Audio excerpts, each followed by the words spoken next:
পড়বেন আলহামদুলিল্লাহি রাব্বিল আলামিন একবার কমপক্ষে, মানে প্রথমে আল্লাহর প্রশংসা করবেন, তারপর একবার দরুদ পড়বেন আল্লাহুম্মা সাল্লি আলা মুহাম্মাদ ওয়া সাল্লিম, তারপর হাত তুলে দোয়া শুরু করবেন। বৃষ্টি পড়ছে, দোয়া শুরু করে দেন, দোয়া কবুল হবে ইনশাআল্লাহ। আজান দিয়েছে, আজান এবং একামতের মাঝখানের সময়টা আছে, এই সময়টা কাজে লাগান, দোয়া কবুল হবে ইনশাআল্লাহ। নামাজে দাঁড়িয়েছেন, সেজদায় গিয়েছেন, সেজদায় দোয়া করেন, দোয়া কবুল হবে ইনশাআল্লাহ। প্রশ্ন করে অনেকে যে ভাই সেজদায় কি বাংলায় দোয়া করা যাবে? হ্যাঁ যাবে, যদি আপনার নামাজটা নফল নামাজ হয়। কোন নামাজ হয়?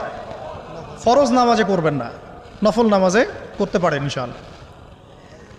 সেজদায় বান্দা আল্লাহর সবচেয়ে কাছাকাছি থাকে, এই সময়ে বেশি বেশি দোয়া করতে রাসূল সাল্লাল্লাহু আলাইহি ওয়াসাল্লাম তাগিদ দিয়েছেন। দোয়া করলে ডাইরেক্ট কবুল হবে ইনশাআল্লাহ। পিতা মাতার খেদমত করে দোয়া করেন, দোয়া কবুল হবে ইনশাআল্লাহ। এখন তো পিতা মাতার খেদমত মানুষ করতে চায় না। এটা সেই যুগ যে যুগে পিতা মাতার সাথে দাস দাসীর মতো আচরণ করা হয়।